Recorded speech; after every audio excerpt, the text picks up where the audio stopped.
see if a couple of people get on. I think people have just been notified. So it'll start popping up as people get on. But yeah. So how's the weather then? It's very It's British dark. of me to talk about the weather, but Yeah, well, that's the we got topic of the significant weekend. weather going on. Yeah. It's dark out and very windy. It's not Yeah. too much water right now. Some of that water passed already. But Okay. So what is it? It's a Cat 5. Is it well, still no. It was supposed to be developing into a Cat 5 whenever it passed here, but I think they said now it's downgraded to a 3. right? Not Right. sure where it's going. Hi, A1. Hi, A1. Every hurricane Aloha. season, Yeah. we Go get on. we get nervous around this time. September is when it really gets Yeah. busy for us in Yeah. terms of storms. Okay. Well, fingers crossed. It doesn't get. Hi, Monet. Fingers crossed it Hi, doesn't get bad. Renee. Hi, Julia. And that your Wi-Fi remains stable. But just Yeah, a I little kind of actually, disclaimer to everyone. There is a tropical storm slash hurricane passing over the Virgin Islands at the moment where hi Lois, where Vinay is based. So the weather's not great. So we're hoping it doesn't affect the Wi-Fi too terribly. So if anything does kind of go left or there's a disconnection, that's probably why. But we're going to move forward anyway. We're going to make this work. yes. So yeah. So we'll give it a couple of seconds, a couple of minutes, just to see if anyone else gets on. Um, but yeah, we're just hoping that the weather is stable enough for us to do this really important conversation that I have been wanting to do for a really long time. Yeah. I remember Vinay and I had a conversation a while ago, and she just blew my mind speaking about the SOAS. And I was like, we're going to have to do some work around this because I just think it's really important. And obviously, I could relate in a really big way to some of the Yeah, physical. especially as most of us are healing from something. The more we Right. learn about our bodies, the better it is for Hi, us. Giselle. Because sometimes we have symptoms and we just don't understand what is happening, and we mistreat or we misreport because oftentimes we downgrade our symptoms or pass them off as something that is less than what they really are. Sometimes when we communicate them to our healthcare providers, we really sell ourselves short. And I Yeah. mean, I include myself in that because sometimes I try to over rationalize, well, maybe it's this and maybe it's nothing. And then, you tend to ignore things that you should pay more attention to. Yeah. Yeah. Yeah. We all do that. I think one of the reasons that I think this is really important is because one of the um, one of the reasons that most people, like the vast majority of people, come to me is because they're in grief, dealing with grief of some sort. And in some cases, people connect with me for another reason. And then very shortly after that, they experience some level of grief and loss. And I just think that through this work, it has become such a common thread that, and obviously it's a very common human experience, but I'm talking about like really traumatic, extreme, like cases where like people lose children or um, cases where, there's like a major accident or something really tragic, as opposed to what feels a little bit more like the natural flow of life type grief and loss. And obviously that includes not just losing somebody, that could include like losing your home, your career, like being displaced, like having serious health issues. So I just thought this is really important, because while I can help people maybe with the psychological, the spiritual, the intuitive side of things, I'm not a physical doctor. Like, I can't do, I'm not qualified, certified, or even experienced to do the physical side of things. So bringing those two aspects together, I think, is really key when we are dealing with major traumas like grief. So I'm just hoping that everyone finds this really useful. And whatever stage of grief you're at, even if you're not dealing with any major grief, it's good to understand and have knowledge of these things, because it is, a common shared human experience. So, yeah, Oftentimes when oftentimes when we think about grief, we think about death or some significant impairment. hi, However, Julia. we do Sorry, experience grief. Mhm. sorry, just a We do second. experience grief if Julia, there's I can't see you or hear you. But what I was going to say is, if anyone's got any questions or you'd like to join the conversation, please comment. Um, because Substack's a bit weird about bringing lots of people on. So because it's a Substack Live, the best way for us to interact with people is if you comment, write something in the chat, and then we can address those questions either as we go along or towards the end. So no, I can't see or hear you, but I know you're here because your name pops up. So if anybody's got a question, a comment, or you'd like to join the conversation, please just drop whatever it is in the chat and we can address it that way. So hopefully that helps.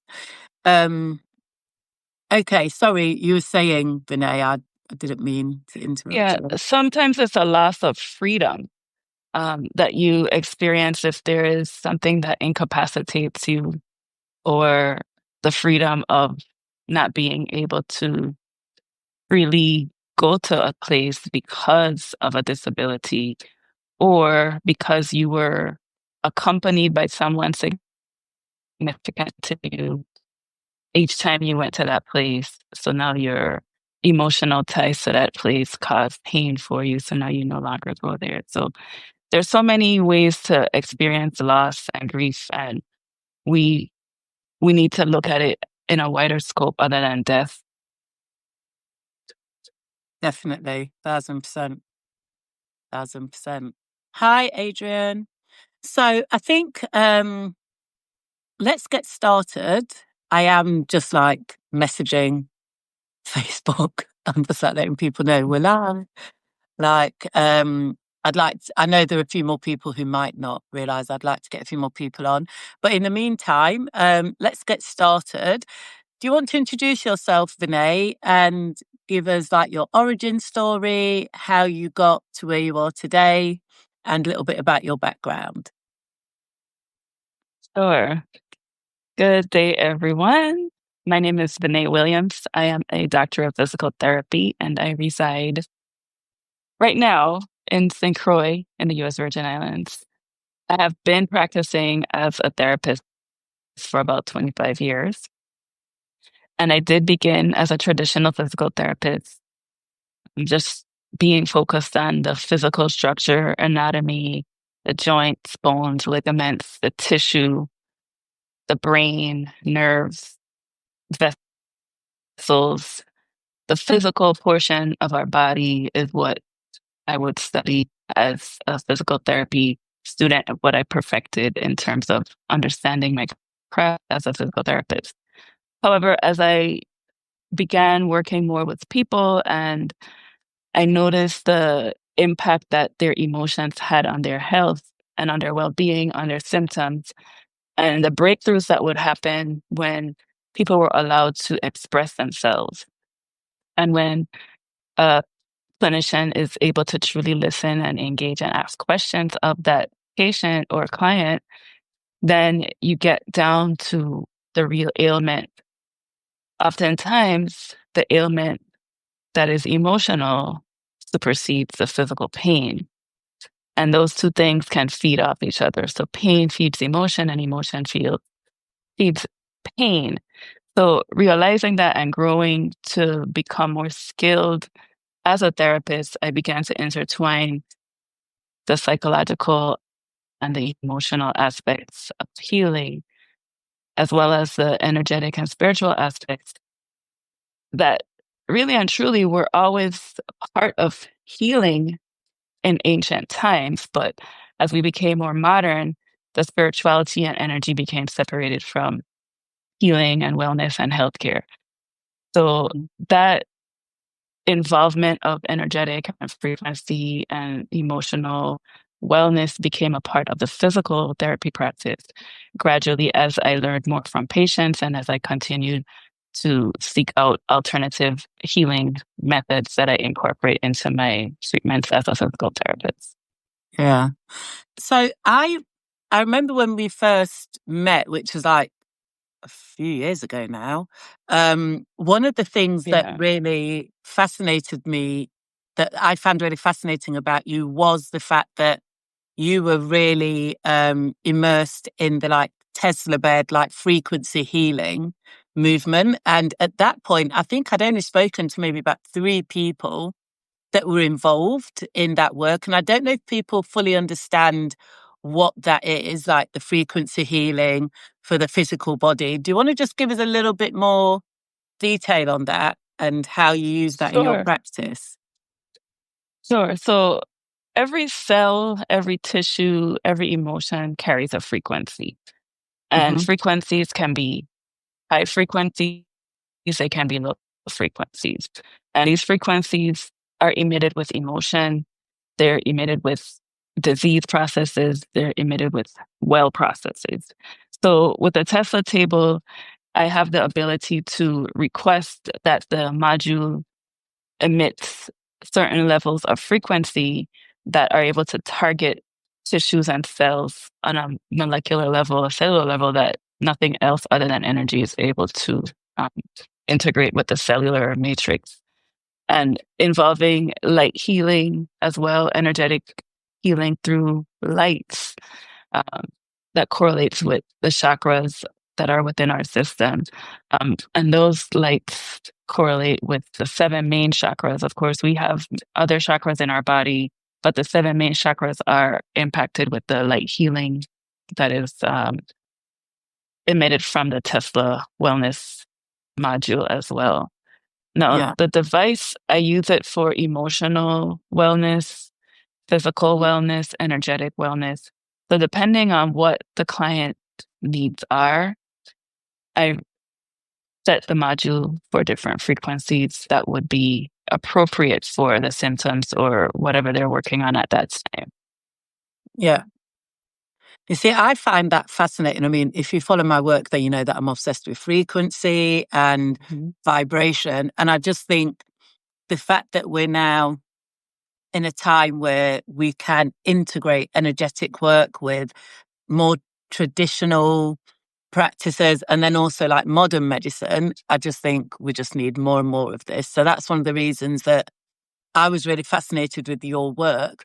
But also, I just think as we become more and more aligned with our soul work and our spirituality, I don't know about other people, and it would be great to hear from other people what they think. Like, I tend to move away from modern medicine more. And that doesn't mean I won't take a paracetamol for like a banging headache. But before I get there, I'm definitely looking for alternatives. I'm looking to like meditate, take a nap, maybe go for a walk. I'm maybe looking at like some kind of herbal remedy. Like the more I develop my spirituality and my soul work, the less I want to engage with modern medicine practices, and the more I want to really get involved with looking at things like energy and frequency. So I just think we should all be like moving in that direction. Agreed. Um, And like many other healers and people that are spiritually aligned, you understand and you feel the difference from the plant medicines, the herbs. And yeah, like likewise, I try to incorporate, sacred medicine into my healing modalities and preferences. Now, I do practice as a licensed physical therapist, which I Hmm. have a scope of practice that I have to abide to, but people do receive patient education on different modalities and other things that they can incorporate into their wellness to make it a more holistic process of healing. Yeah. Yeah. So, okay. So we've got a really good idea of like your background, how you got here. Let's talk a little bit about grief. So, in the more typical sense, for many of us, grief does relate to the loss of a person, the loss of an aspect of our lives, or even, um, I want to say, the loss of something that feels like your birthright. And what I mean by that is like, if you go through that extreme trauma as a child or a young person, if you experience real difficulties and challenges in your childhood, like we're often grieving those experiences without the language, the support, and the acknowledgement that we've had, that whatever kind of trauma take place. And I think because we're often not given the support or it's not called out for what it is, we do tend to find ourselves nursing grief and the associated emotions and just going through life trying our best to manage and navigate and negotiate those things. So, what is your own lived experience with grief in light of that? And how do you think it's probably like shaped the way that you work with people? Yes, I noticed that in many cultures that I've been exposed to, grief is suppressed. Some Yeah. people, when they do express their grief, they are expressing their grief out of vulnerability. And others that suppress their grief or expression of their grief, they withhold those expressions in stoicism and rigidity, and they lock it within their bodies more so than those who are expressive. Now, there are, historically, some people had to hold their grief in for survival. And some of those things were passed on through practices that you notice in families, like, don't cry or, toughen up, be Yeah. strong, Get those over it types now. of, right. Are you still there? You still holding on to that? So Let it those go. types Yeah. of um, remarks don't allow for people to be encouraged to grieve. And it makes people feel as if they're abnormal or doing something out of the ordinary when they actually do grieve, Mm-hmm. instead of realizing that that is really more of a natural process. We grieve coming into the world, just exiting the womb, leaving that nurturing, dark, quiet environment. You come into this bright light. The first thing a baby is doing is a form of grieving. It's a change. Any Yeah. change, any loss, any newness that you're not readily ready for is going to cause grief. And so, in my experience, I did not learn how to grieve as a child. I remember my first loss of a dog, and I know Mm-hmm. how I felt, but it didn't seem as if anyone around me, really related to it in that way. I remember losing a classmate in elementary school. I remember losing my grandfather in elementary school. These different losses that I did not see examples of grieving. And, Mm-hmm. we have a way of saying, well, everybody grieves differently, or there's a healthy way or there's an unhealthy way. Yes, we all do things differently. However, grieving is necessary uh, in order to release the emotion. And in some cultures, grieving is looked at as praise. The grief that you express is praising the life or celebrating the life of that person. So it Yeah. does have an effect on the way we hold ourselves vulnerable or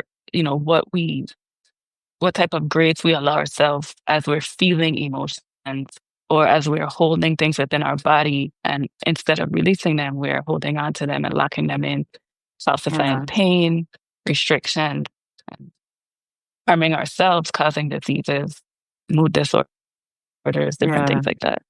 Yeah. I think, like, I don't know who it is, but somebody just commented, I think it was Lois, that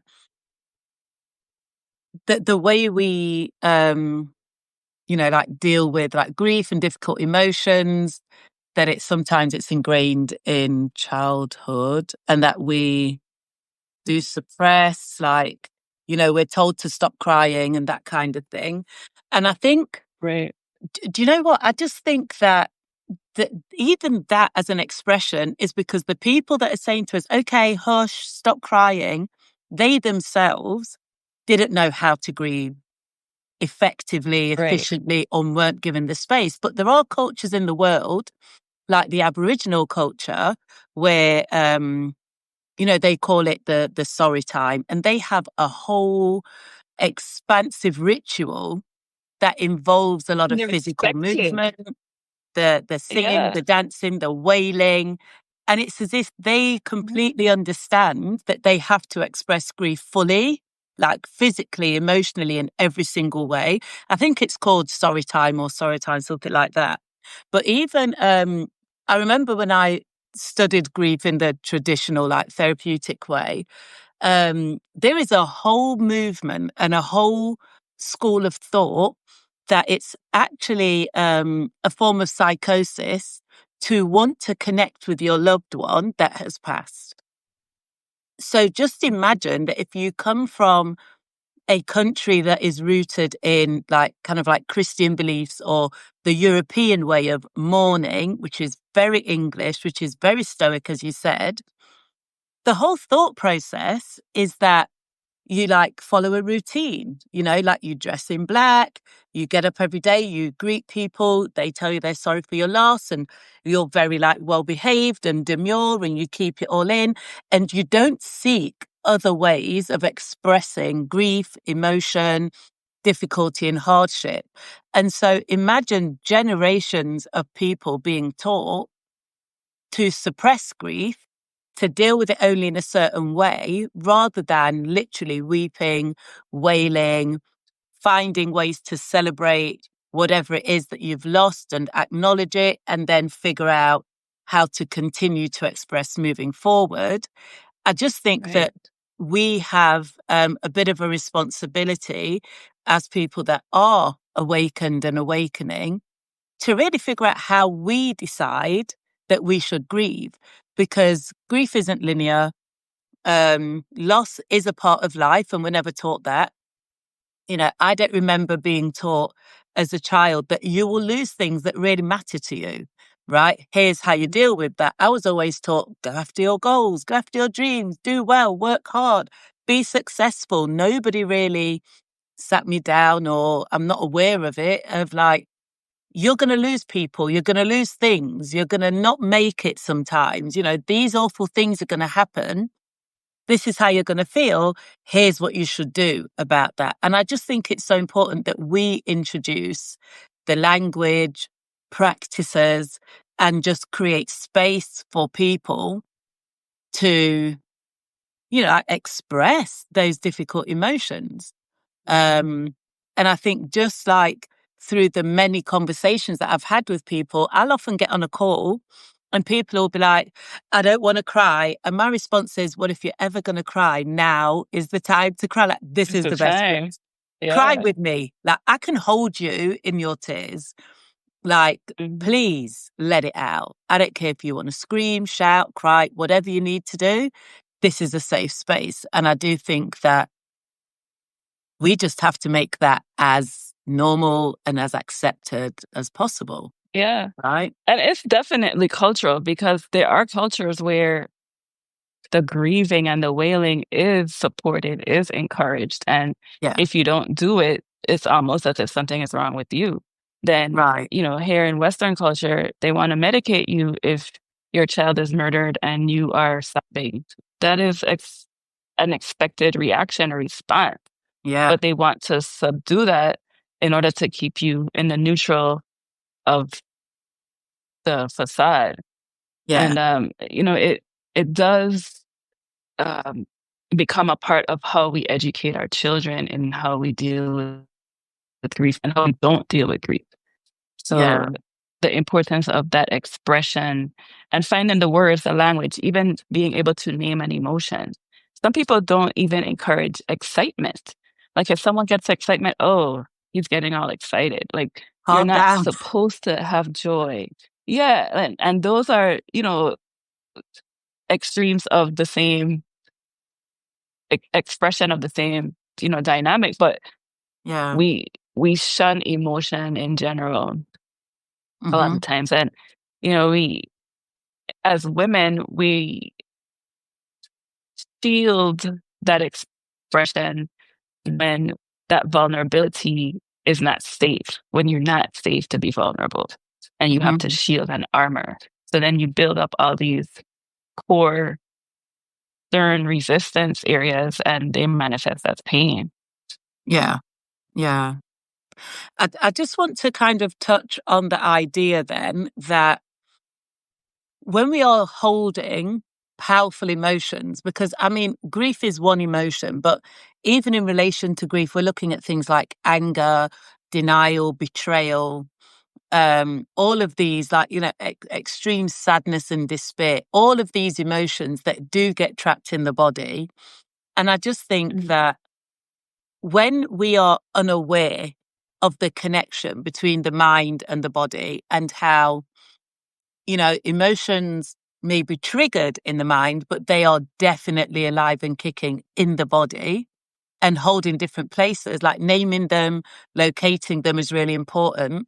But I just want to touch on the idea that when we are thrust into extreme emotions like grief, when we are experiencing a really challenging time and we may feel kind of depressed, really low mood, etc., that it can be really difficult to reconnect the mind and body to begin to really pay attention. Because at that point, we do get stuck in our heads a little bit. And the last thing we want to do is connect with the body, right? The last thing we want to do is go to the gym, work out, take care of ourselves. We just want to sit in that really difficult emotion. And I do remember, like, for myself, that I definitely severed my mind body connection when my husband passed. And that is probably the most extreme form of grief, even though I've had really significant losses throughout my life. But I just want to ask you what your approach is for people when they are thrust into really difficult, challenging situations. Because from my perspective, I'm always going to tell people to connect with things either from a psychological, spiritual, or soulful perspective. What is your approach, and how do you suggest, or how do you help people to connect with their body sooner rather than later? To connect with the body, I usually start with the breath. Yeah.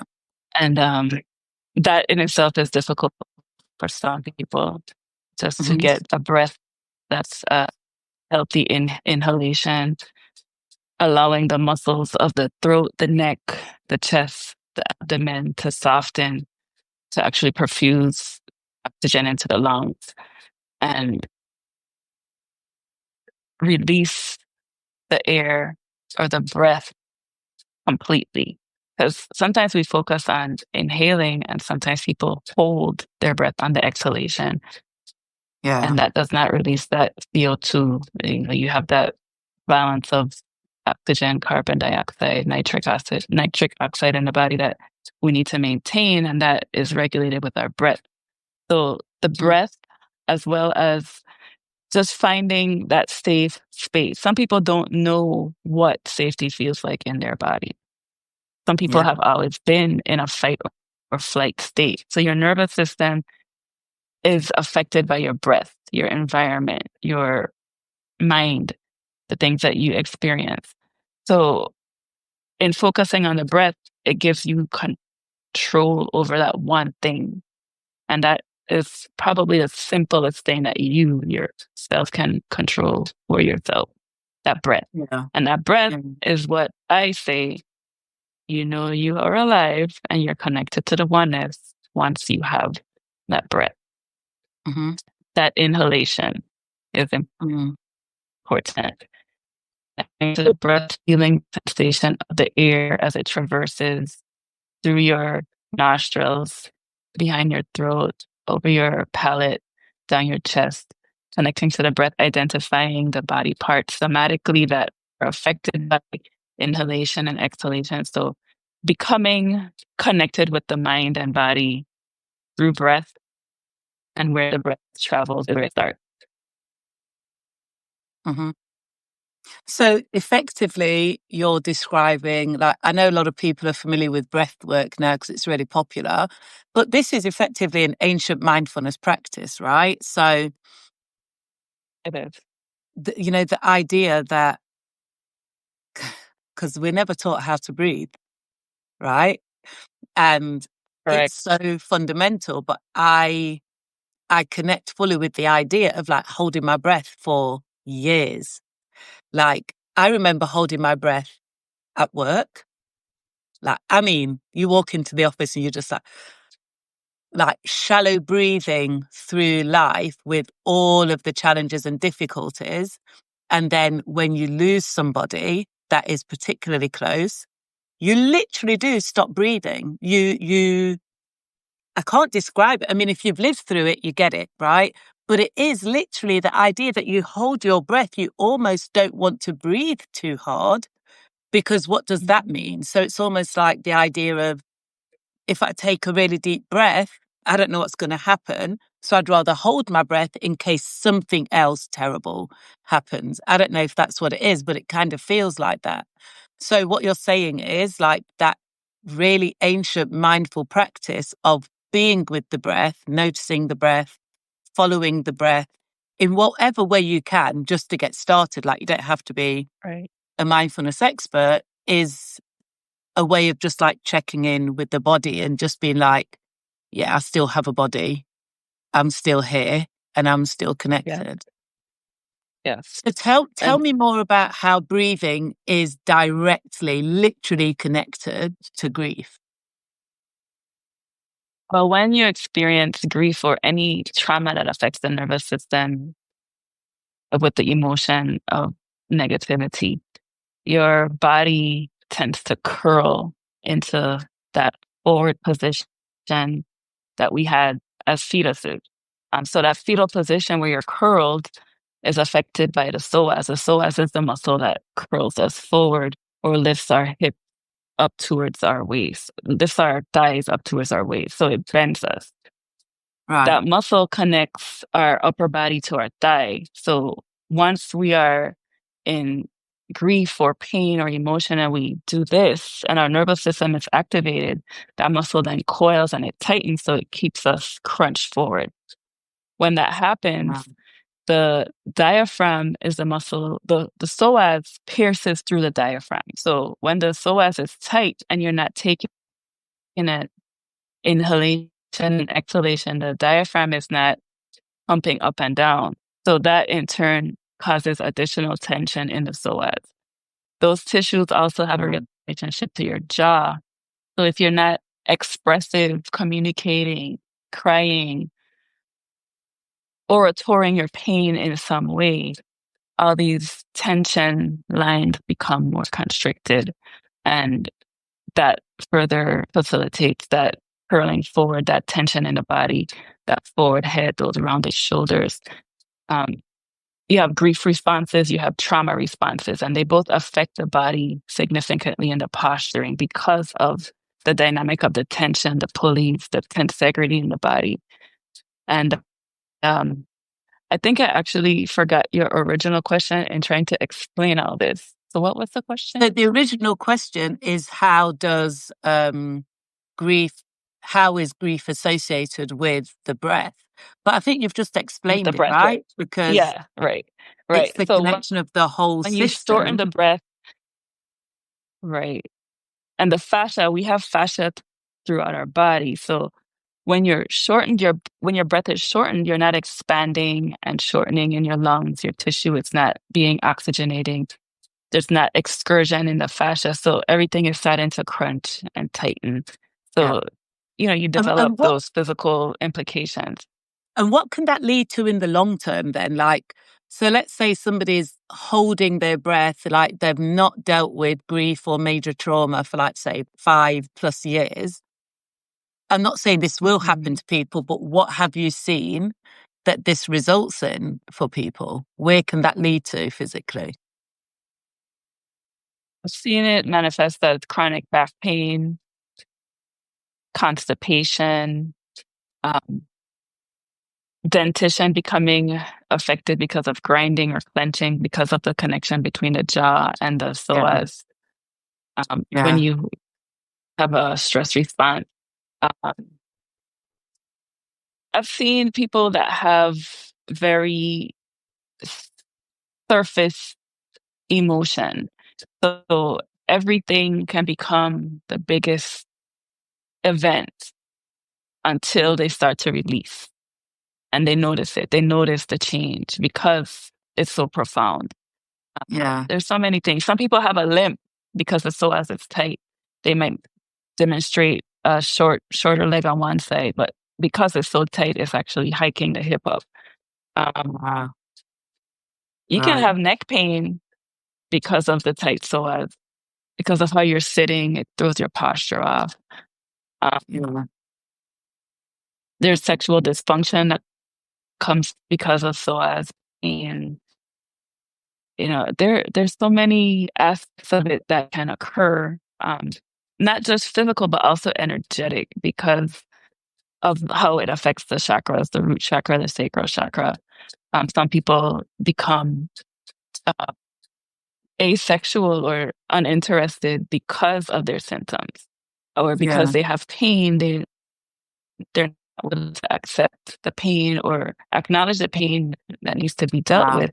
So they eliminate another function in their life, which leads to another source of grief. Because if you're yeah. in a healthy relationship and all of a sudden you're unable to participate in intimacy, then you have another problem that is creating a stress in your life. And then that in And you turn, might not connect it you know, with the grief. correct, Okay, with so the grief. so I want to talk a little bit more about the psoas because I just feel like this is one of those conversations that will just give people so much understanding about their own physical body, energetically, physically, spiritually, because it is really connected. But before we get into that, I just want to know if anyone in the chat is willing to share any physical symptoms that they might have experienced, like post grief, post challenge, post difficulty. That sounds familiar based on what Vinay has just like shared. Because I just want to know how this shows up for people. Because I definitely, so like myself and my older daughter, we both like started grinding our teeth after my husband died, and hers is much worse than mine. Um, Fortunately, I've never had back pain, but I experienced like really severe asthma for years. And thank goodness now I'm officially healed. I don't need medication for it or anything, but that's after like a ton of work over years. But I recognize that those two things definitely occurred post grief. So I'm just really interested to know if anybody else has had physical symptoms that they may or may not have associated with grief. So if anyone wants to share that in the chat, that would be great. So let's talk about the psoas then. So the psoas is a muscle. Can you give us like an idea of where it sits physically and why it's often referred to as the seat of the soul? Is that right? Some people refer to it as the seat of the soul or the core truth, um, the deepest core.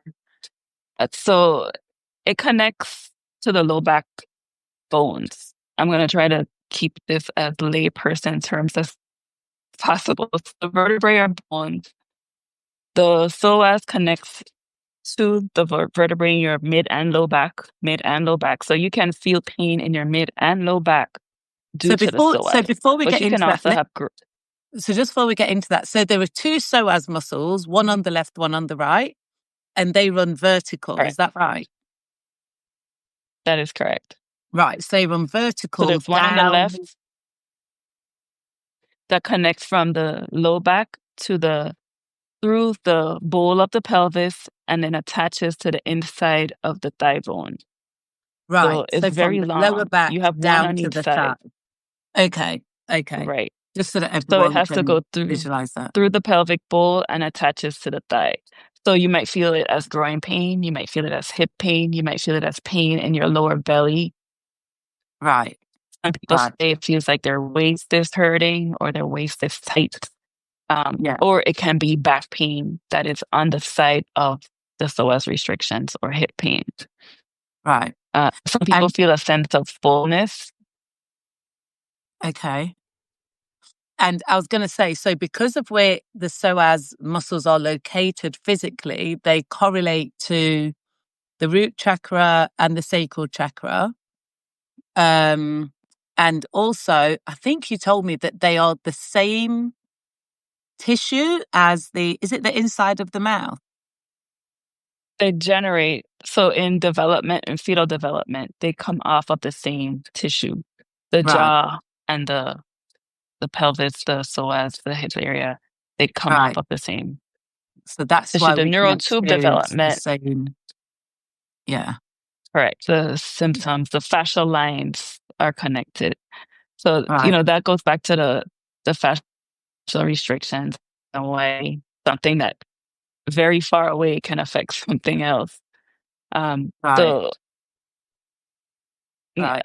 And I think the other thing to point out is that anybody who does energy healing, Reiki, or anything like that and understands how we work with the body energetically, because we have a psoas on each side, they don't work together necessarily, but you may have one that is more constricted than the other. So we also look at is the psoas on the right side the one that's causing problems, or is it the one on the left? And obviously, the left side of the body relates to the feminine energy, so that could relate to, like, so for example, if somebody lost their mum, they could potentially experience difficulty with the psoas on the left side. If someone lost a dad or a male partner or something like that, then it could be the one on the right side. So even the fact that we have two, energetically, it's really giving us a strong indication as to what the trauma, the grief, or the challenge is. Is that right? right. So that is right. Um, when you see women or men with it on their left side, and we all have masculine and female energy, so we identify that as well. But when a patient has this psoas pain, I try to help them to uncover what may be ailing them emotionally, because if they don't deal with that, the pain usually does not go away completely, or it continuously recurs. So with a female's left side or a male's left side, it could be overworking. It could be strain as a female being strained as a woman in her life, or grieving a feminine loss in her life, or grieving her own femininity, or grieving Yeah. something about herself that is a feminine loss. Some people Mm, have their mastectomies, cancer survivors with the loss breasts, they may have some left-sided psoas pain. And the key here for me is to really help the person to realize that there's something else ailing them that's not so, so that they're able to really heal from within. Uh, the male side could be a male loss in the life. It could be perfectionism. It could be over, again, overachieving. People who have had traumas that are very abrasive traumas yeah. that are felt on the right. Sometimes, if it's a loss of a relationship, a divorce, the wife losing the husband, it would manifest pain on the right, or infidelity, pain on the right. So Yeah. different sources, but and sometimes people do have pain on both sides. And Right. yes, physical weakness and physical implications can cause these symptoms as well. So we're not saying that it's only implicated when there's emotional involvement, but the emotional involvement usually is a deeper core truth of what's happening. So people can tell you, well, no, nothing is bothering me. But as a practitioner, if I know that the progress of this is typically this way and you're an anomaly, we have to look at different things. It's not just your physical. So there are times when people may not want to divulge, but most often, once the patient trusts you and they're confident, they end up speaking up and they see how their healing unfolds. Yeah. Yeah. I think it's really interesting. So, how do you identify, like in your work, how do you identify that somebody's like holding something in the psoas? Do you just feel like the tension and tightness? Like, how does that work? Well, I think working with people, it's more than just the physical. I do feel empathically, and I use that with um, my work. And I Right. also am able to listen to what people are saying. I listen to their symptoms. I listen to when it happens, when they notice it most. I ask them about their life. I inquire about their Mhm. personal life in terms of family stability, work satisfaction, children, Right. love life may come up depending on what they're willing to share. And these things are doorways that really help them because sometimes, even while they're sharing, the pain intensifies. So that brings their attention Wow. as well as my awareness to what's happening. Depending on the conversation, they could have symptoms, and then that way I'm able to tell them, when once you're approaching this area of your office, pay attention to your breath, pay attention to what you're feeling.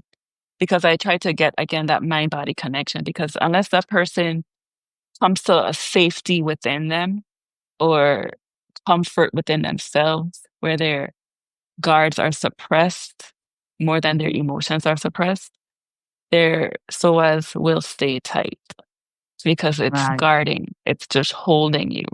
So Yeah. there's not a physical force that I can impart that's going to be greater than that mind body neuromuscular connection and that's needed to calm in order to release.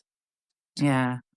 So, So oftentimes that comes with promoting the importance of seeing a counselor because sometimes patients don't want to see a counselor because they want me to be their psychophysical therapist, which I have right. already accepted as a role, which, I Yeah. did study psychology as well, thankfully, because I had the awareness of the importance in the field. And Yeah. we cannot separate a person. A body cannot be separated from the soul, from the mind, from the Right. oneness again. So we have to target Has all to be a aspects of holistic healing. approach. Hmm. So, so just to go back, so why is the psoas called like the seat of the soul? And you said that like there's another name that people use. So why The is that? core truth, because you can't lie. I mean, you could say what you would like to say, but the core of the muscle, it's a core muscle. It's Yeah. going to tell the truth of what is really happening within you. Yeah. The body doesn't So lie. It whether keeps there's the score. right, it does. It's very revealing. It tells on you, you Yeah. know, it doesn't Yeah. keep secrets. So I just want to address a couple of the comments here, which I think are really interesting. So somebody said that they had a stabbing incident. This is A1, had a stabbing incident in his early 20s, kept everything to himself, never got the chance to get revenge. Do you know how hard it is to not get revenge or feel like you've evened the score? Because it's not always like in a negative way, to have to hold some kind of abuse, neglect, or assault is really difficult energetically. And then he said, once I recognized it was affecting my sacral chakra, once I let it go and gave it to the Most High, I was able to begin the healing process. It was affecting my kidneys and blood circulation. coming up on a year of healing process, 95% healed, which is amazing. What are your thoughts on that, Vinay? Well, he said kidney, so I already feel that anger and that type of violence does stagnate your circulation because you're Mhm. holding a lot of heat. Um, and then he said his sacral chakra was affected. Of course, he's not feeling as grounded because he's unstable with the vulnerability of being stabbed and not being able to seek retribution. So again, those, I don't even know what his physical implications may be because he didn't mention that, but the anger that he's holding, um, Mhm. for the resentment of not getting revenge, those things are going to harbor negatively in his emotion. I would even imagine in his solar plexus, the creativity, joy, zeal for life, those things are also affected because you feel as if something is taken away from you. Yeah, Something has changed you and it's not in your control. So yeah, that's where, again, that life balance, sometimes you have to encourage people to find something that brings more zeal to their life, something that's, more zestful. It might be something new or something that they once enjoyed in the past, but incorporate that into their physical wellness to remind them of what they are able to accomplish yeah, despite that incident. And you know, that takes us into other realms as well, in terms of the body, because he said that he hadn't had a chance to, I'm sure, even to express it verbally yeah, to the person, even if it was in anger, he had to withhold all that. So, yeah, you know, I don't know what his jaw is like. I don't know what his tongue feels like. The all those neck muscles, all those breathing respiratory muscles, being stabbed, that's automatic breath holding, that's life, death, fight or flight. That nervous yeah. system response kicks in. So, Wow. That's really epic. And then Judy said that lower right back, the SI joint, pain at the same mhm. time as pain in the right belly, almost like a menstrual cramp while trying to heal the loss of Yep, my marriage. And you mentioned divorce that earlier. sounds So that, like psoas. Yeah, yeah, that definitely sounds like psoas pain. Um, definitely does. And that is a common misdiagnosis. SI joint is a common misdiagnosis for psoas pain. So, uh, Julie, I would recommend that you try to feel the psoas on yourself. And if that is part of your pain, I don't know if you're seeing someone for treatment for the SI joint, but bring that to their attention because they're treated differently and the psoas won't improve if they're treating SI joint. well, she said that while doing yoga in a class, she broke down hysterically crying and didn't realize the connection until now. So that is a beautiful segue into what does happen when somebody's able to release the psoas and have some healing and recovery around it. How is that usually Mhm. expressed? Well, some people have emotional releases, like Julie just described. Some people have very deepened breathing or start to sigh, or they may become emotional and tears will just flow, but they're very quiet. Some people would shake or tremble. Um, I've had a patient that had a very dramatic, I would say, release. She asked to use the ladies' room and it became projectile defecation. And Wow. she, of course, was embarrassed, but she felt so much lighter, is what she kept saying. She was like, I feel so much lighter. I feel so much lighter. But she had also been Like constipated, which is literally. something that can happen when the nervous system is in that fight or flight state and the psoas is engaged. She had so much constipation that with her release, her celsus and everything just came on, and her grief was from having a miscarriage. So she was Oh, definitely holding a lot of trauma and hurt and pain in her reproductive area, mm, which, the psoas muscle courses through that region. Yeah. yeah. So But, A1 is, like I said, that is an unusual, that was an unusual, not typical. Some people simply sigh. Some people just simply have deeper breath. Some people just feel better, or they just don't yeah, have the ache. yeah. It That doesn't ache always have is to be is a dramatic. very telling. Yeah, yeah. So A1's saying that he's now good. He used to get sick a lot. That relates strongly to the holding the anger and everything in the kidney. And his throat was sore, but Mm, now he's better due to counselling. So it is about the psychosomatic, the mind body, mhm. to be able to really express, to release some of that, the emotion, as well as, like the physical healing. Yeah, that Yes. sounds amazing. So you said that when the psoas is like released, that obviously there are different expressions of that happening. But how can we then, like, we can't all get to you, right? I mean, I'm planning a trip to St. Croix, but it's not going to happen anytime soon. So let's say I discover that I'm like hunched over too much and I'm thinking this could be so I was like, what is the process that I would need to go through to begin to even like start the release or start to feel as though, do you know what I mean? I can have some healing around that. Yeah. Yeah. Uh, Again, it would be centered around breath. Hmm. And I want to really make sure that everyone understands that when we discuss SOAS released, it is not a one-time abracadabra event. It Right. requires time, patience, patience with your practitioner, patience with yourself.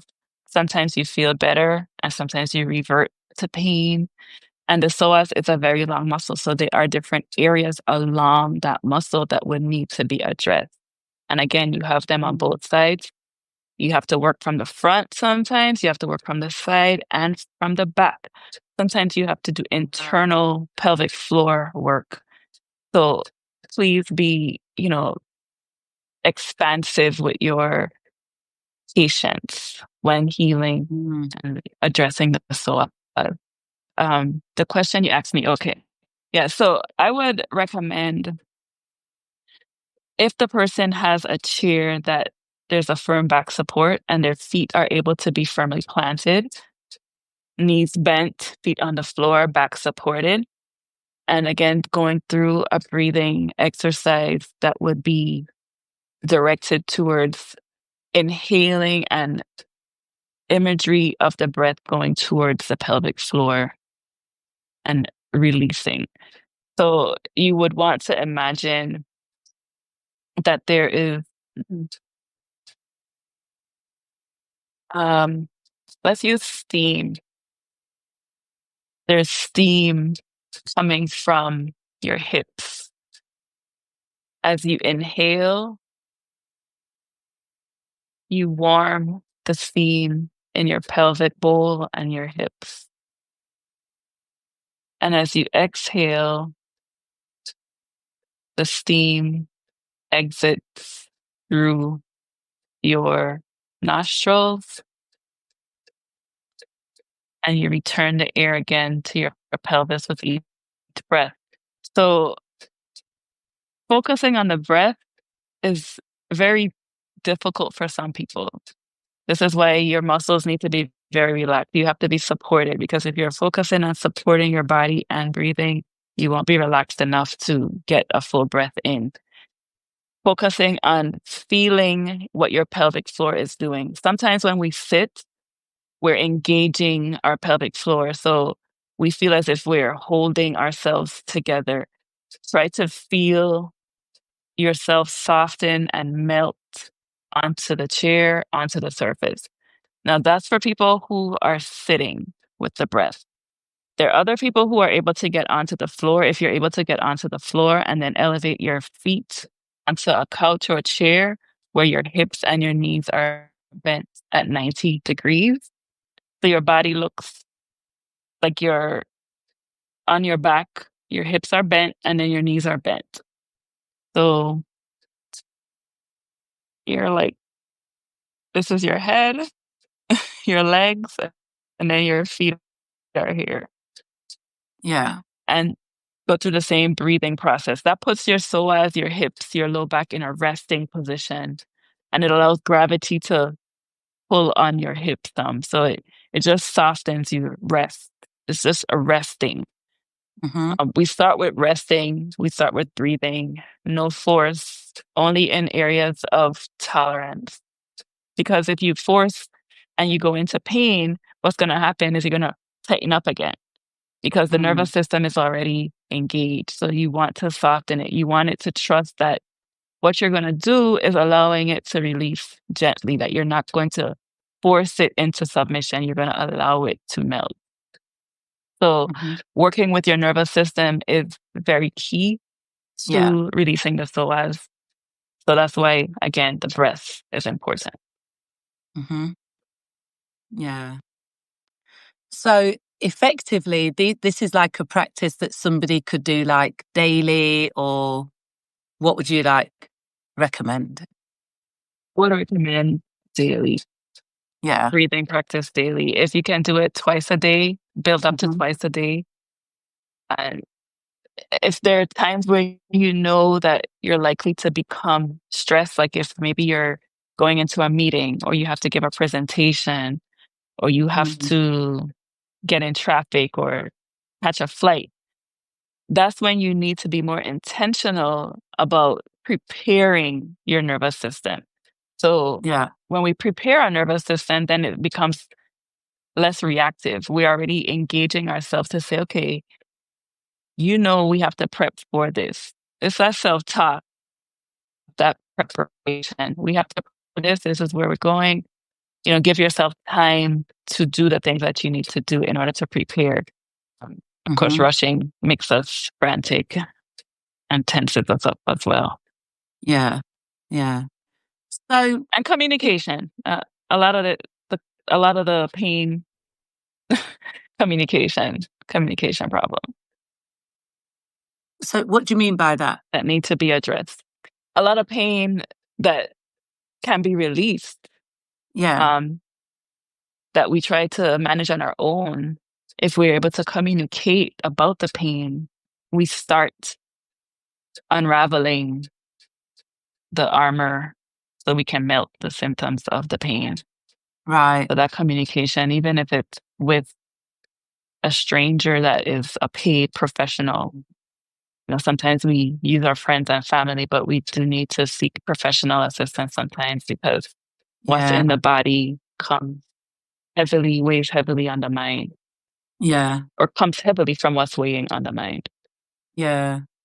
I mean, I think that's something that we're most definitely aligned on. I mean, talking therapy, but also I think people feeling safe enough to talk about the truth, like the honest truth of what you experience in grief. And I think if we just take it back to grief for a second, I mean, I find like this physical aspect fascinating because a lot of it is so new to me. But in my experience of where I've been with grief and working with clients with grief, I think the thing that has helped me to like transform the most and people that I've worked with is when you can be really honest. Because here's the real Hmm. problem is that Hmm. you are not allowed to say to somebody or to speak about the person that's passed in a negative way, right? They become lionized, right? So it's like, Right. how do you get to say, because it's often more than anger, right? Because like the circumstances of them passing can be really complicated. Like, how you really feel about them. It doesn't mean that you didn't love them or that you're not mourning a loss, but you're like, hold on a second, like, I'm still disappointed in this or I'm whatever. And so I just think having a safe space is absolutely essential for processing grief, and knowing that you'll never go back to how you were before, but knowing that it doesn't matter what you're grieving about, being honest about it and having the safety and somebody having the compassion to allow you to be super honest about it. I think Right. that that is one of the key things, because the honesty is necessary for the healing and recovery.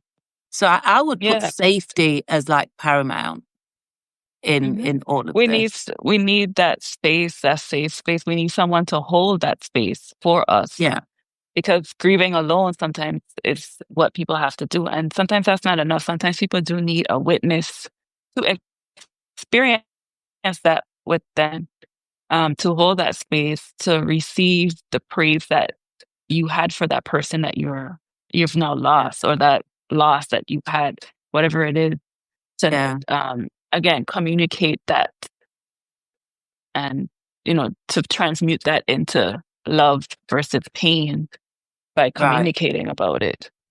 Mm-hmm. Because it's the judgment that holds so many of us in these cycles of not Yeah. being able to release the emotion, not being able to like, I just want to say like, figure out how to live in a different way with the grief, with the difficulty. Because once an Hmm. event has happened, we're not trying to get rid of it. We're trying to figure out how to release the emotion around it and just accept that this is a part of my life now. This is Right. another thread There's in a the change, tapestry, a loss. right? Like, I'm not trying to get rid of the fact that my husband died, or I got fired from that job, or I lost that home, or whatever it is. I'm trying to accept it and integrate it into my life. But in order to do that, there can't be any shame, guilt, like judgment, Right. right?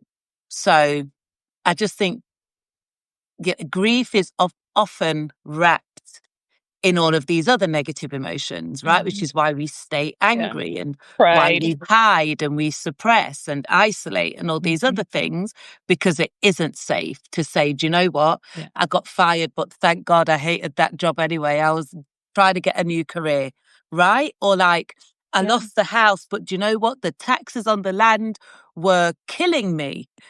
Do you know what I mean? It's like, yeah, he died, but he Yeah. cheated. Not that I wanted him to die, but he cheated. Hello, is anyone listening? Do you know what I mean? It's like just being able to express that. I feel as though getting into the honesty of it allows us to be honest with ourselves and to really begin to process. Right. And that pride, that ego, letting go of that, being vulnerable, allowing yourself to be vulnerable, and Yeah, shedding that facade of stoicism in order to peel the layers off and get to the crux of the matter. yeah, And I yeah. mean, I say it that way. It's not simple. It's very much effort It needed. is. It is effort, but I think in the experience of like working with so many people, I think people just don't feel heard. They don't feel seen. They don't feel as though their grief matters, right? They feel as Right. though like nobody wants to hear, nobody's holding space. And so this is why we end up with so many like physical and sometimes psychological, um, I want to say damage, like, which is a bit of a harsh word, but it's true, right? And then Yeah, these it's things true. And persist. addictions. Yeah. Right, I because the mean, coping tears turn into strategies alcohol. become Yeah. crazy. Yeah. Yeah. I'm If not they going to don't, talk about some people, emotional instead of eating. crying, oh yeah, yeah. Yeah. If, shopping, We what do you still call have it? that one. Retail therapy. I'm We still sorry. got that one. One at a time. One at a time. You know, like we stopped eating, we started shopping. Like, I don't know what to All say. right. Like, what else is But it there to is do? true. Like, I mean, we can joke about it, but the reality is that if we don't have the education and the awareness and we don't understand what is going on, we're not able to sit with it and process it. We don't have a safe space to work with other Yeah, people.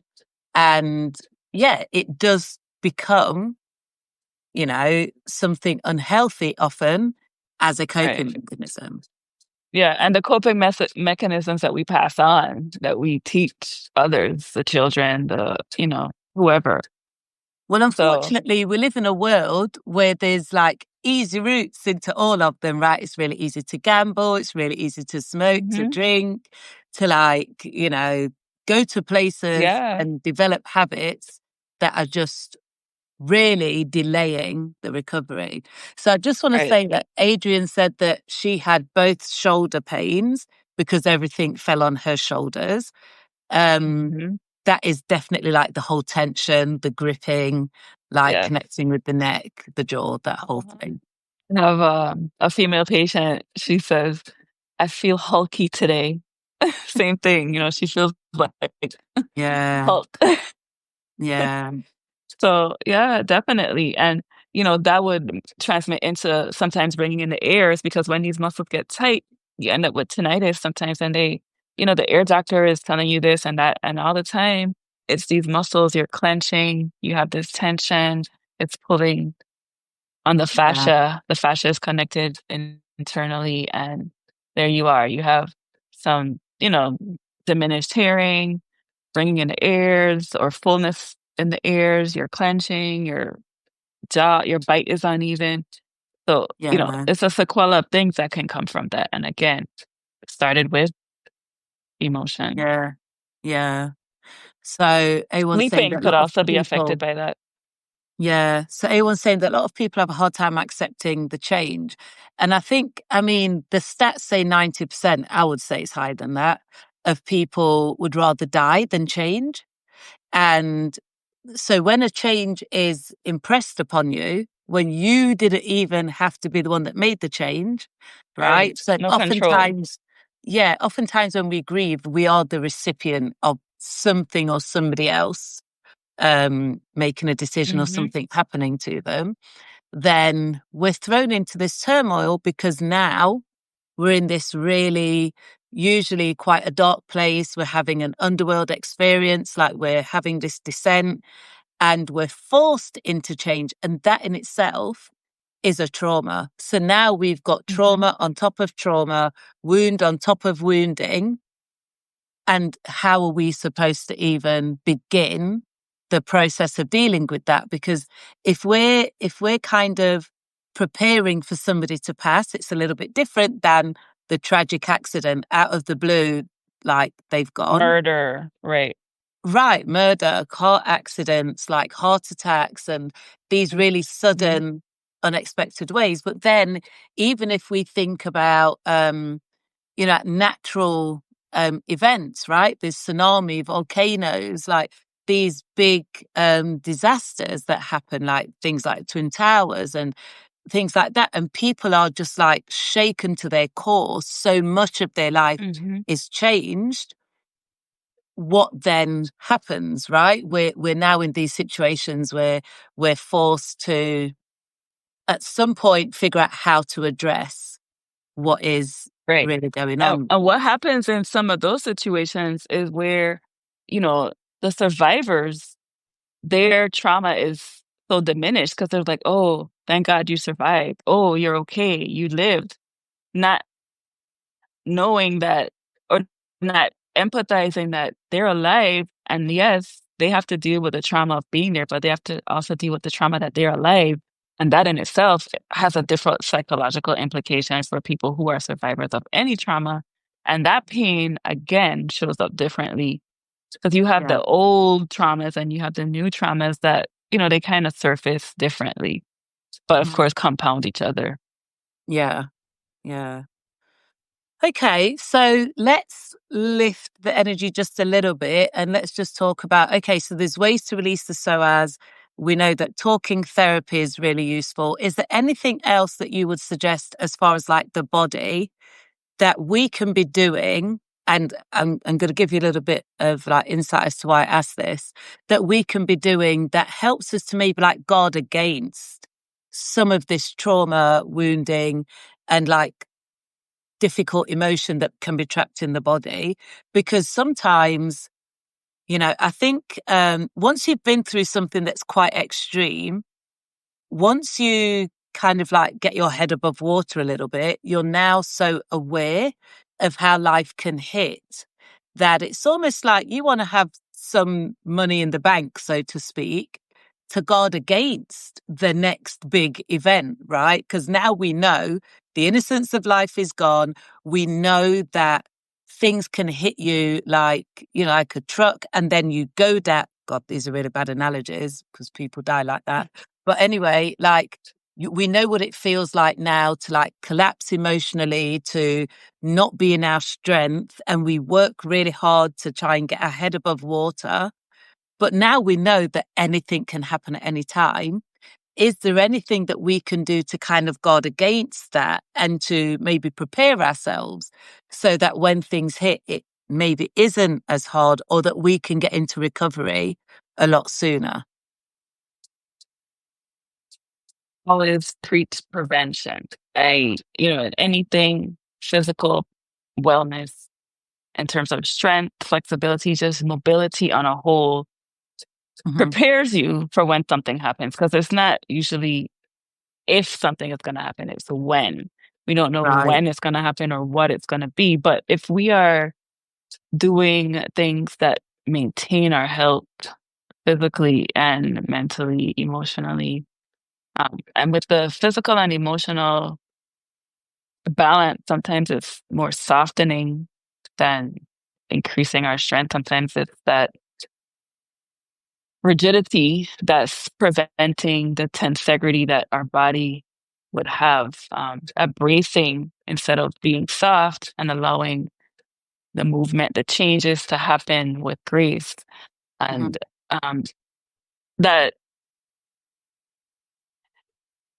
awareness that the changes that happen within the body are not only, I guess, not only part of the human biological cycle, but that we can affect it with our energy, what we choose Hmm. to expose ourselves to, what we choose to improve ourselves with. So prevention with regular physical exercise, mental exercise, what you expose yourself with, what you expose your energy to, how you increase your energy. And I know we've all probably heard about earthing and grounding, but Hmm. knowing that you belong to the same earth, the same sun, the same everything, the universe, that oneness, and connecting to that in your own way, whether it's meditation. Some people do active meditation by dancing, or Hmm. um, some people do chanting, some people do quiet meditations, but having that spiritual connection as well as doing practices that foster prevention for physical wellness is what I would recommend. Yeah. Because we Yeah. cannot predict what will happen in life, but when things do happen, if we are doing things to keep ourselves well, we are able to respond to them and recover Yeah. better than if we were not. Yeah. So is it possible, do you think, then, to release trauma and emotion and all of these things from the body completely? Because I have a very strong theory about this, but I'd love to hear your thoughts on that. Completely, Hmm. I would not venture to say completely because I don't even know if we will be able to identify all the traumas in Hmm. any one person. Hmm. So, I wouldn't say completely no. Okay. So what would you say is And I realistic do. if people are like, I'm so tired of being constantly triggered by this thing. Like, I want to get to a place of peace with the grief, the loss, or whatever. What would you kind of give people hope for? Like, we don't give guarantees, but it's like, one day you could potentially arrive at this place at this point. Mhm. That's a good question. Um, I do encourage people to look at the experiences as an experience, not as a punishment or a sentence. Yeah. I put myself into that as well and try to find how there could be some growth out of it. There may be Hmm. setbacks, yes, but find where the growth or the calling for you or the redirection. Try to pay attention to things that surround the incident or the event, not just that one thing, to try to have a broader perspective Yeah. and make it more of a whole experience than a singular solo victimized type situation. Yeah. So it's a change of perspective Right. that can give us, because I think the idea of having understanding is really important and figuring out how you co-created whatever it is. But I also think um like attitude and perspective are important as far as knowing that there is meaning and purpose in everything. But the reason that I asked about whether you think this can be possible is because in my own experience, I think I know that trauma and wounding lives in the cells. It lives in the physical body, and if we remove parts of the physical body, that trauma and wounding that lived in those cells will also be removed with it. And I'm not saying that people like should go to that extreme, right? I've obviously had like extremes in terms of things like cosmetic surgery, like dental work and things like that, what I can literally look at before and after. But I do think that for me, it was such a shock to realize that I just couldn't be triggered anymore because there was no energetic connection around like certain events. I don't even know if that makes sense, but I categorically Mm. experienced that certain trauma was removed with the physical removal of like cells. I would say that that was more because the trauma was a physical trigger. It was a physical trigger. Hmm.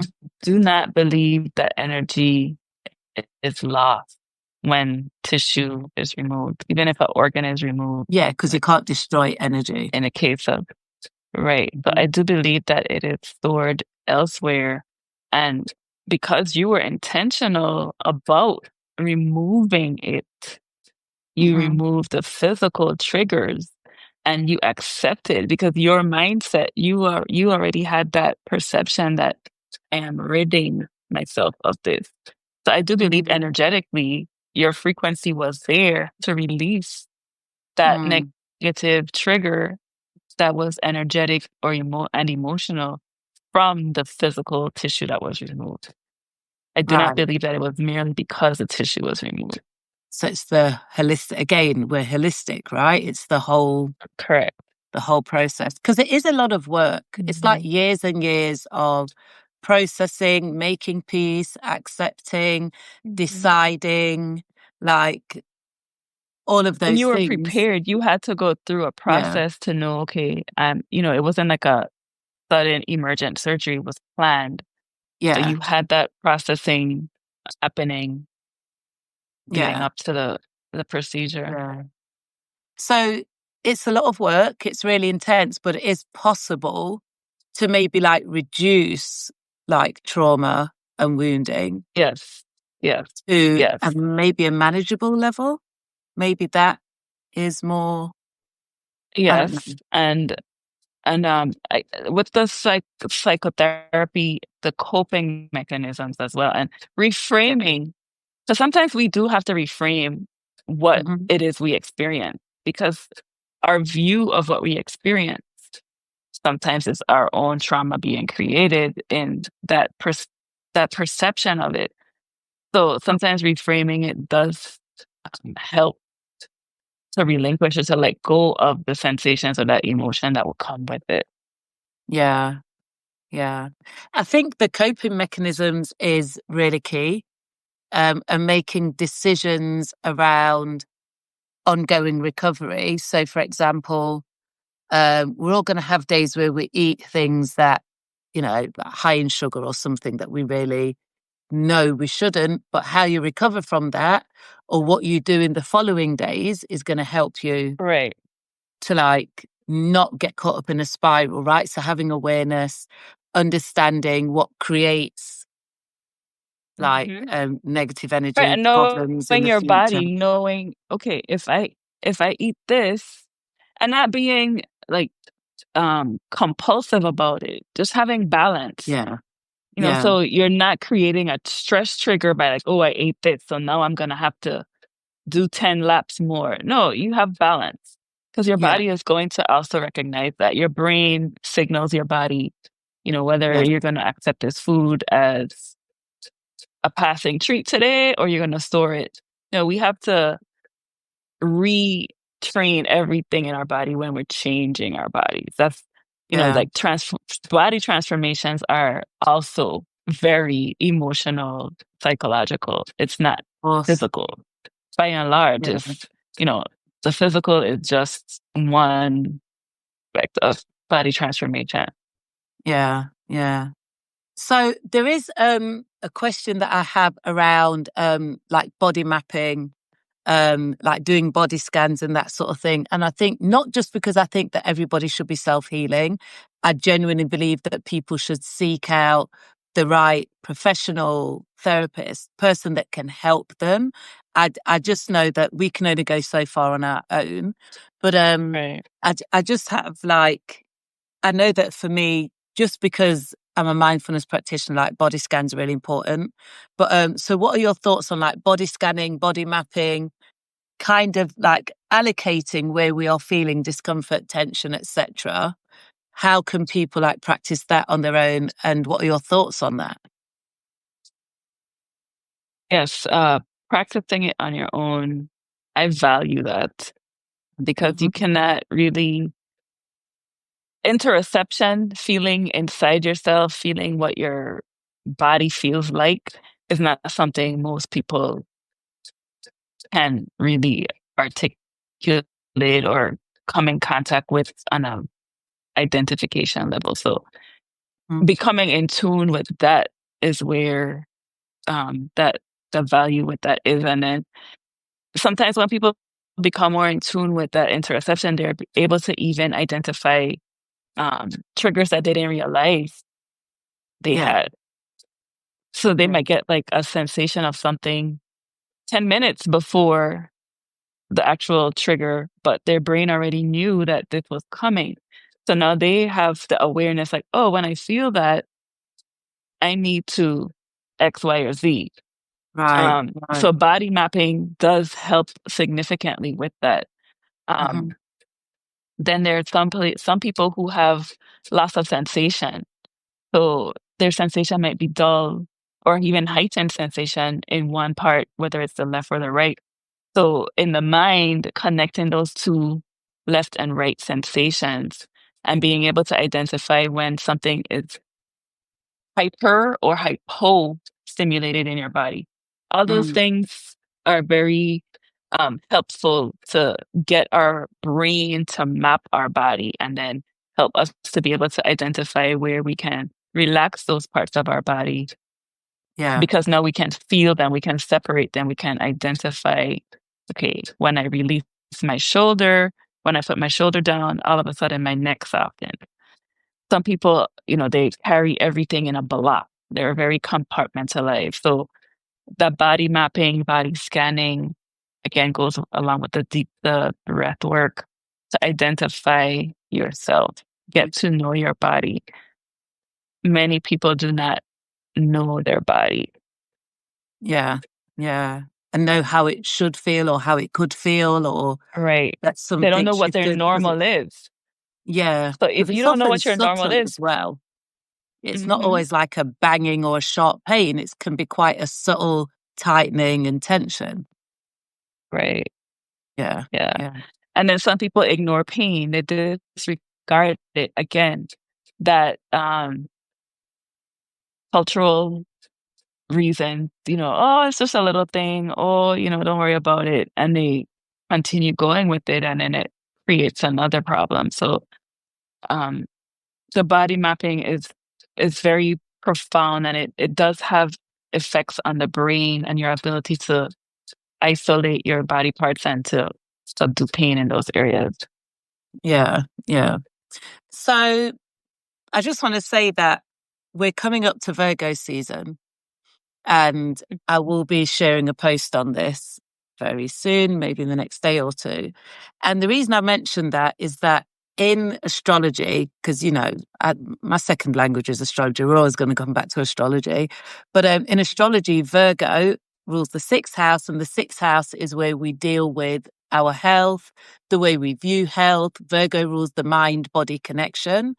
And coming into Virgo season, first of all, we have 2 new moons in Virgo, which is very unusual. So this is where we get the phrase once in a blue moon, because there's going to be The 2 moons in 1 month. But also it's eclipse season. Yay! More disruption. But what I would say is that if you set intentions around your health as we move into Virgo season, and the first new moon is at 0 degrees of Virgo, on the 22nd/23rd, depending on where you're in the world, that is like really heightened energy. So if you are experiencing any kind of discomfort, if you feel as though you've got unresolved grief, trauma, pain, or even if you know somebody who's struggling, get them to set intentions for the month of September, starting at the end of August, because it's Virgo season, normally starts on the 21st, 22nd of a month. The energy is actually supporting that we deepen our awareness, that we become more aligned with where we can improve health, adjust things that are going to really help us to get our body mind connection together. But the other thing that I'd say is with eclipses, so the first eclipse is a lunar eclipse. That is all about your emotions. And if you've seen the moon phase challenge that I posted on True Soul Love, you'll understand that a new moon is all about blank slates, setting new intentions, like sowing new seeds. And it's a great opportunity going through this eclipse season to bring things to the surface and bring some things to the end. So an eclipse will give you really fast change. But what I'd also say is that even if you're unaware of any negative sensations in the body or pain or deep emotion, just set the intention that you want to connect with your body again, that you want to get into that preventative mode, that you want to start feeling safe in your body. You want to connect with your emotions in a deeper way, just setting intentions around any of these things. This coming energy will really help you. And earlier on, I think A1 and Sazelle spoke about Vinay offering these services online. And correct me if I'm wrong, Vinay, but this is something that you're planning at the moment, that you're thinking about right, doing, and body correct, mapping will be a part of that, right? So do right. you want So to? body mapping with the somatic healing techniques and breath work be part of that. Is something that you'll be offering? Yeah. Yes, So, I mean, that's really good news, because I agree. We all need to have access to more education, but also services. Um, we know there aren't enough of us out here doing this work. We all have to step forward, um, and just be offering more. No pressure, Vinay, no yeah, pressure. But I mean, you have something of great value, right? That we can all benefit from. And the more people develop an understanding of what is going on with them and what that could possibly be, and that there are ways to deal with this before we get to surgery, medication, all of these other things, this is just really valuable. So I think yes, that is great news. And part of the reason that we're even having this conversation is because I was like, you've got to tell everyone about the SOAS. I'm not the one to tell people, even though, I'll talk about anything. You have to start sharing your knowledge with people in this way. It's really valuable. yes. The next topic is on the jaw. So since the psoas and the jaw are still closely connected, Hmm. there's going to be a post coming up soon on that. So I Hmm. look forward to your feedback and your comments, interaction in the comment. Yeah. And if you haven't already read Vinay's guest post on Beyond the Veil, you can go and read that. It is available to everyone, but also all of Vinay's contact details are below. So her social media and her Substack are all available at the bottom. So please go and follow Vinay um, on her socials, but definitely on Substack. We all need lots of support when we start a Substack and go public, and we are just like a great community here and building. But yeah, we definitely need more of this kind of work. And I think anything that helps us to develop our physical intelligence, like that is definitely not my strong point, even though I've got a Virgo stellium.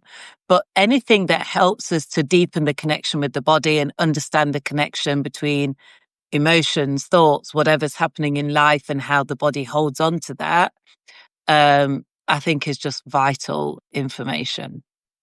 So I really appreciate you coming on and having this conversation and offering your guest post on Beyond the Veil. And I'm sure everybody else really appreciates your time in sharing this information. So I yeah, thank everyone that is listening and everyone that will listen to the recording. Thank you very much. And I look forward to your comments. If you have any questions, I'm sure Shireen will be able to pass those along to me. And my yeah, Substack definitely. is Temple Works Wellness. Yeah. Okay. So thanks for joining everyone and thanks for your input. I know that there are a couple of other comments. Um, oh, I'm glad that it was enlightening. I know that there are more. There's more to be done on this, isn't there? I mean, we've just literally scratched the surface. So watch this space. I do hope that we do a few more sessions in the future between Vinay and I. So thanks for joining. And yeah, look out for more from both of us Yeah. in the near future. And if All there are right. topics of interest, I would like to know what you would be interested in learning about. Hmm. Um, the body has so many secrets. Wow. Yeah. When you put it like that, yeah, I'm gonna have get a little list together for you. But yeah, any feedback is welcome, any and all. And just anything that anybody wants to know, any questions for Benay, get in touch with me or go to her Substack and you can message her directly there. But thanks ever so much for joining, guys. I hope you found this useful. I certainly did. And I hope you all enjoy the rest of your Sunday and look out for the new moon in Virgo this coming week. Set your intentions. Let's all get more deeply connected with our bodies and expand our mind body connection. Thank you again, Vinay, and I'll speak Thank to you all you. soon. Take care, Thank you, Shireen. everyone. Thank you, everyone. Bye-bye. Bye.